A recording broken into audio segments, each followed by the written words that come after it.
All India Radio presents Morning News.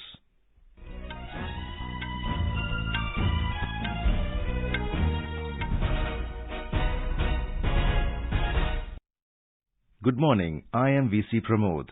The headlines. Prime Minister Narendra Modi says developing countries desire globalisation that brings prosperity and well-being of humanity. Says India will establish a global South Centre of Excellence. Defence Minister Rajnath Singh to preside over 7th Armed Forces Veterans Day in Dehradun today. World Health Organization urges Southeast Asian countries to take urgent and accelerated measures against measles. India Met Department forecasts dense fog in northern states from today. Festivals of Makar Sankranti, Magha Bihu and Pongal being celebrated today. And in badminton, men's doubles pair of Chirag, Shetty and Satwiksairaj, Rankireddy storm into semifinals of Malaysia Open at Kuala Lumpur.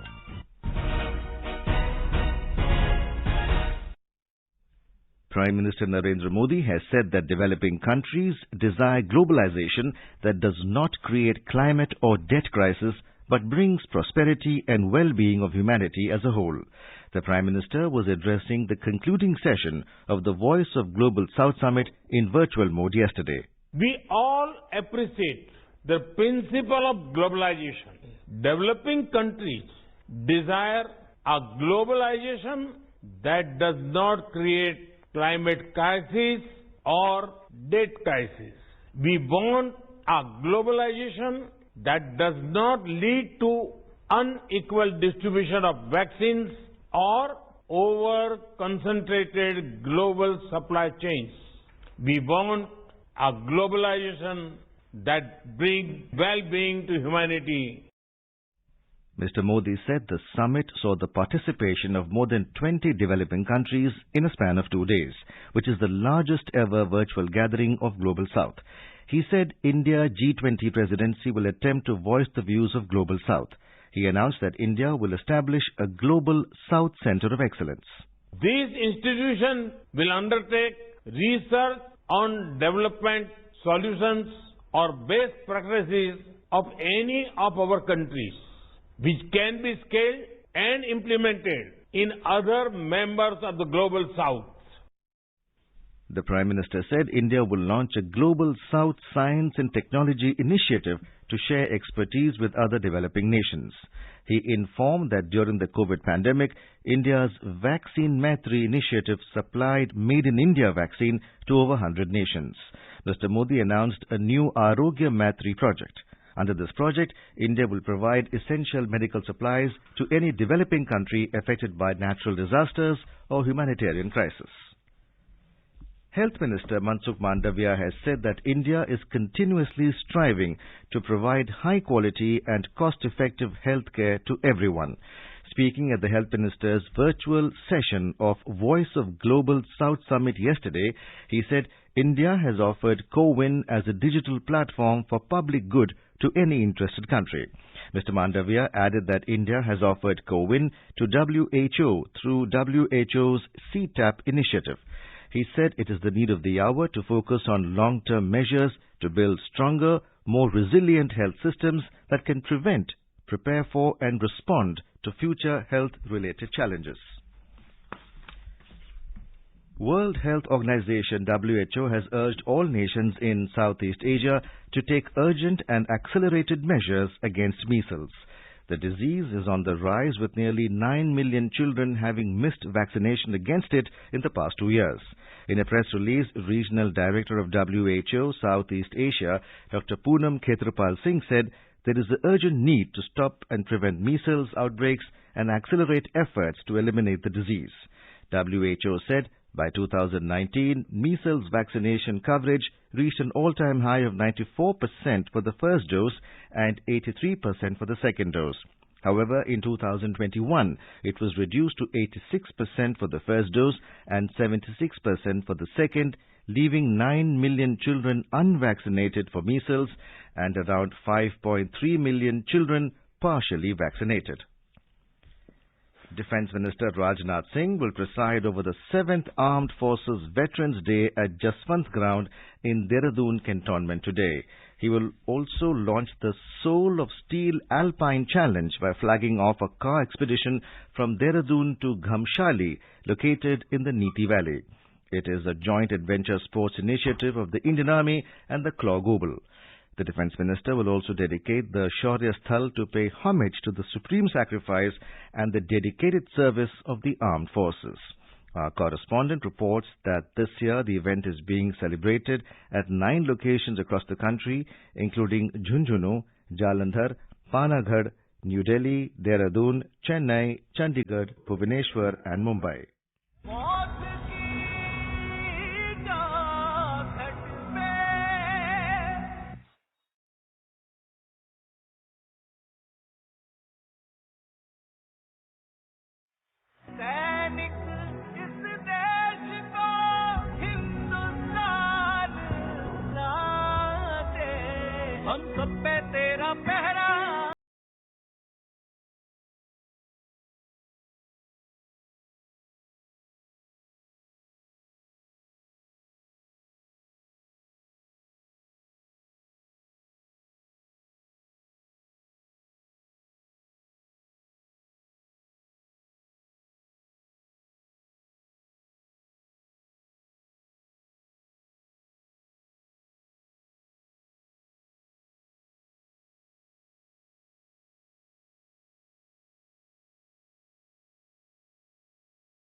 Prime Minister Narendra Modi will flag off Vande Bharat Express train connecting Secunderabad with Visakhapatnam via video conferencing tomorrow.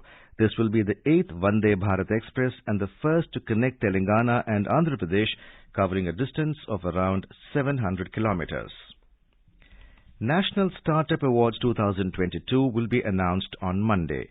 Union Minister for Commerce and Industry Piyush Goyal will announce the awards given to recognize startups and enablers for their outstanding performance. According to the ministry, a special award category has been introduced to recognize startups in hilly and northeast region of India. Cash prize of 5 lakh rupees each will be given to the winning startups and 15 lakh cash prize to one exceptional incubator and one accelerator.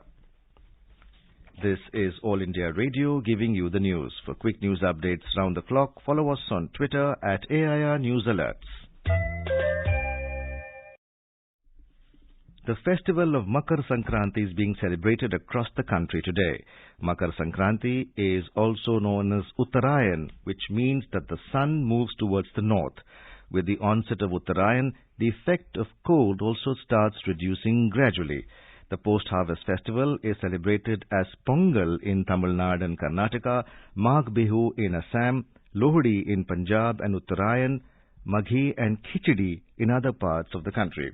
In Telangana, the 3-day festivities began with Bhogi Mantalu, that is a bonfire lit early in the morning.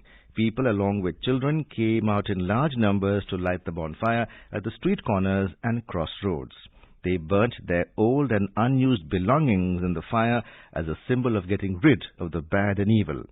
People are inviting the Sankranti Lakshmi as a symbol of prosperity by decorating their houses traditionally with colorful rangoli and mango leaves and flowers. Our correspondent reports State Road Transport Corporation and South Central Railways are operating hundreds of special services for the past few days to facilitate large number of people who are travelling to their native villages. Governor Dr. Tamilisai Soundararajan and Chief Minister K. Chandrasekhar Rao have greeted people on the occasion. In Gujarat, the festival of Uttarayan is celebrated by flying kites. Union Home Minister Amit Shah will celebrate Uttarayan with family in Ahmedabad today. Our correspondent reports Mr. Shah will also fly kites in his Lok Sabha Assembly constituency, Gandhinagar. People in Gujarat celebrate Uttarayan with great enthusiasm for 2 full days by flying colourful kites in the sky. The first day is celebrated as Uttarayan, while the second one as Basi Uttarayan. On this day, skies are dotted with colourful, attractive kites, balloons and terraces are filled with people from all ages. People enjoy the festival with traditional spicy winter dish called undiyo and delicious local sweets such as chikki and talsakri. People also visit temple on this day and engage in charity works. To treat birds injured by kite kite freeing, the state government has launched Karuna Abhiyan across the state. As part of this campaign, nearly 865 bird rescue centers have been set up across the state, and more than 750 doctors and 8,000 volunteers have joined the campaign to save the birds. Aparna Khun, AR News, Ahmedabad. Telecom Regulatory Authority of India, TRA, and the Ministry of Communications has released a consultation paper on license fee and policy matters of DTH services. The license fee is a non-tax fee levied on a service provider against the privilege of being permitted to carry out a licensed activity. In India, currently the DTH operators are required to pay a license fee of 8% of adjusted gross revenue on a quarterly basis to Ministry of Information and Broadcasting. The Indian Met Department IMD has forecast fresh spell of dense to very dense fog over some parts of Punjab, Haryana, Chandigarh, Delhi and Uttar Pradesh from today. It said due to continuation of prevailing light winds and high moisture near surface over Indo-Gangetic plains, dense to very dense fog is also likely to continue in some parts of Bihar, along with isolated pockets over West Bengal, Sikkim, Odisha, Assam, Meghalaya and Tripura. Over 24 trains are running late in the Northern Railway region due to fog. IMD said no significant change in minimum temperature is likely over many parts of northwest India and adjoining central India during the next 24 hours.